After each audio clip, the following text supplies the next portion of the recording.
Hey, how's it going? Mr. Bill here today, and today I'm going to do a quick tutorial, or rather a comparison between two different MP3 converters. So it's not really an Ableton tutorial, it's more an MP3 converter comparison, I guess. And I'm going to do it between a comparison between two of the more popular MP3 converters being used currently. So I have a WAV file here on my desktop, which is of a new project I've started from with a guy from London called These Green Cubes, and I'm going to use this program Snapper2, which uses the lame encoder to convert this to an MP3, and the other one I'm going to use is the infamous Apple or iTunes converter. So I'll just remove that for the moment because that's the previous conversion that I've done. So what I've done is I've tried to match the conversion rates and stuff in the preferences.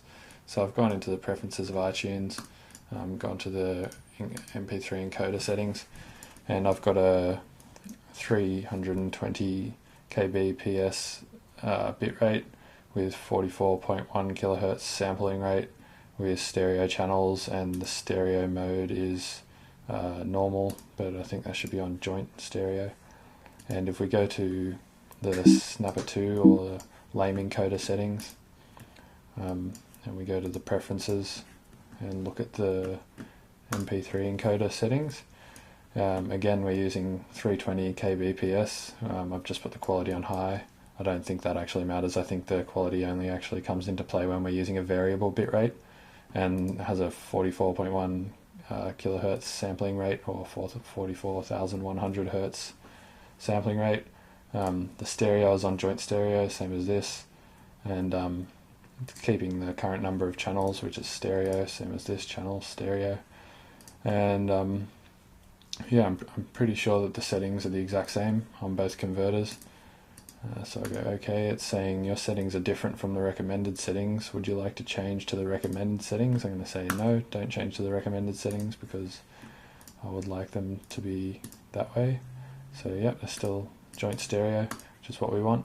So now I'm going to convert to an MP3 with iTunes by right clicking and just going create MP3 version, and that's going to take a couple of seconds, and we now have an MP3. So I'll drag that onto my desktop and I'll call that These Green Cubes Euphoria iTunes, so we know that that's the iTunes version. And then with this one I'm going to just click on this convert to MP3 button, and it'll start flashing all interesting cool colors for us, and that's telling us that it's converting.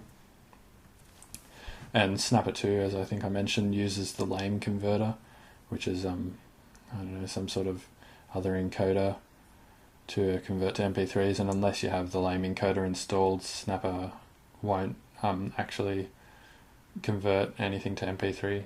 So it basically just utilizes that lame encoder to convert stuff to MP3s. So that's almost done, still flashing for us.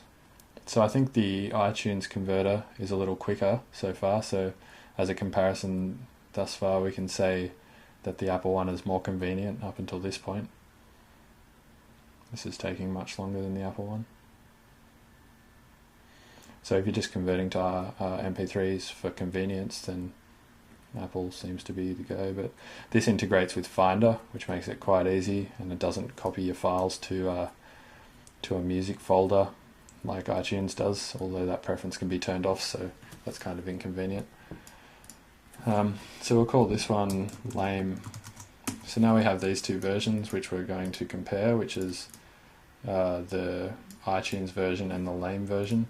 So I'm going to open up Ableton, and I'm going to drop both of these copies into Ableton, and now we have to line these up perfectly so we can do a phase test.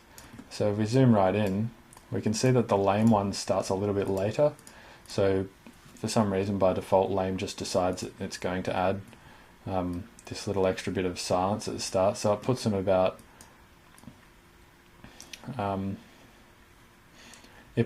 roughly 0.15 or 0.25 seconds of silence in, or something like really tiny like that. So basically we have to line these up now to get an accurate phase test. So what I'm going to do now is I'm going to zoom right into one of these waveforms, and I'm going to drag it back so it kind of gets it a bit closer, but then I'm going to keep zooming in and moving these samples closer and closer to each other until I get into a sample accurate view. So this is as far as you can zoom in Ableton. Now I'm going to turn the grid off, and I'm going to put my playhead directly on that little peak in the waveform, or the little compression of the waveform, and then I'm going to move my playhead up and down both tracks so we can see that both of those aren't lined up. So we can see that that isn't lined up with that. It's a couple of samples in front. So I'll move that back and we'll try again. So we can see it's about one sample off. So I just want to move it about that far.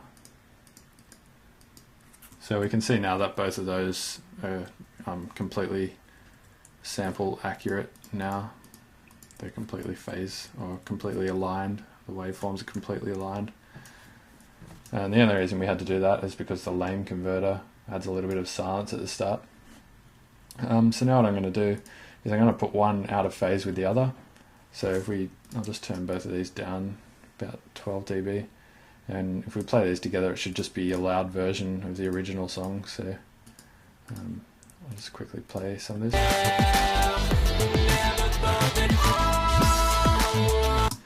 So it's just basically playing two versions of the same track. Now if we put one of these out of phase, this will show us the difference, because we're basically phasing out everything that's the same in both of these channels, and we'll hear what the difference left is. So have a listen to this. I'll turn this back up so you can hear it correctly because it's kind of quiet.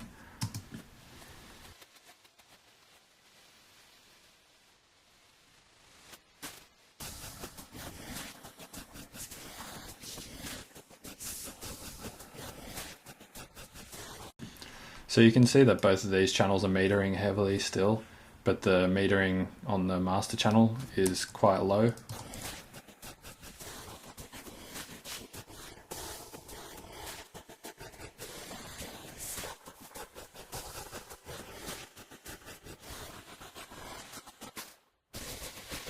So what you're hearing there is the difference between both converters.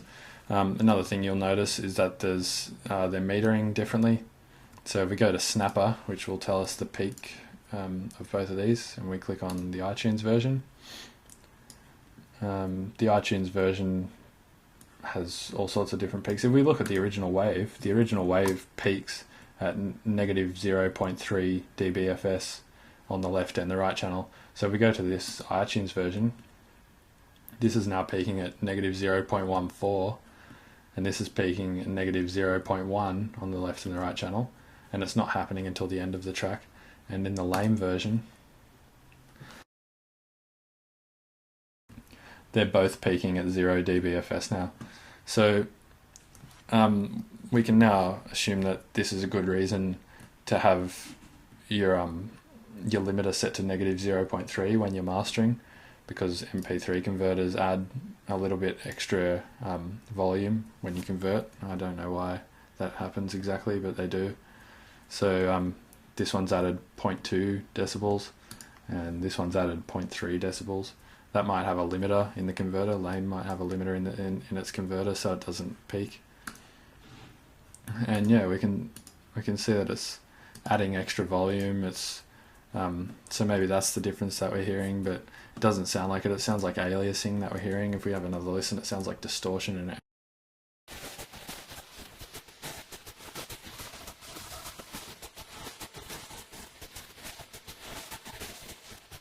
so that, to me, it doesn't really sound like volume differences. It sounds like distortions and aliasing and interpolation issues and all sorts of weird things. So anyway, we now know that there is a difference between the lame converter and the iTunes converter. So yeah, I don't know exactly what the difference is, but there definitely is a difference, and that's proof of it. So yeah, anyway, cheers for watching, and hopefully you found that interesting. Go check out MrBillstunes.com. Cheers.